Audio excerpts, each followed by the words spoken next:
చెప్పండి మేడం, ఎట్లా ఆస్వాదిస్తున్నారు ఈ గెలుపుని? అందరికీ నమస్కారం. 40 డివిజన్ ప్రజలందరికీ కృతజ్ఞతలు తెలుపుతున్నాను. అందరూ నాపై నమ్మకం ఉంచి నన్ను గెలిపించినందుకు పేరు పేరున అందరికీ కృతజ్ఞతలు చెల్లిస్తున్నాను. ఈరోజు నన్ను అందరిని గెలిపించినందుకు చాలా ఆనందంగా ఉంది. నేను పడ్డ కష్టానికి నా తండ్రి నాకు ఈరోజు టికెట్ ఇప్పించి నా గెలుపుకి కారణం మా డాడీ నాకు చాలా సపోర్టివ్గా ఉండి మీరందరూ కూడా నన్ను అభిమానించిండ్రు.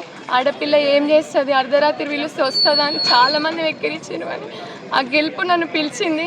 ఈరోజు ఆ గెలుపు నాదైంది. అందుకే నేను చాలా ఆనందంగా ఉన్నా.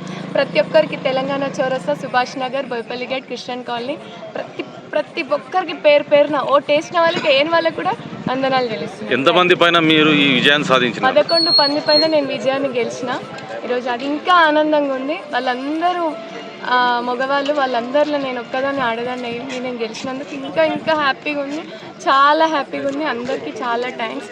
కాంగ్రెస్ పార్టీ కూడా నాపై నమ్మకం ఉంచి టికెట్ నాకు ఇచ్చినందుకు కూడా ఎమ్మెల్యే గారికి కూడా పేరు పేరున వందనాలు. సంజీవ సార్కి కూడా, అందరికీ, డిసిసి ప్రెసిడెంట్కి అందరికీ కృతజ్ఞతలు తెలిపిస్తాను. కొత్తవాల్ సార్కి ఏం చేయాలనుకుంటున్నారు మీ డివిజన్కి? మా డివిజన్లో ఇన్ని రోజులు ప్రజాప్రతినిధి అనే వ్యక్తి అందుబాటులో లేకుండా ప్రజలు చాలా సఫర్ అయ్యారు.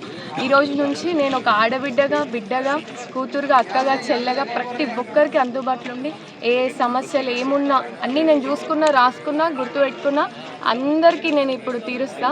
తప్పకుండా ప్రతి ఒక్కరికి నేను అందుబాటులో ఉండి కాలనీ మొత్తం మార్చేసిస్తాను.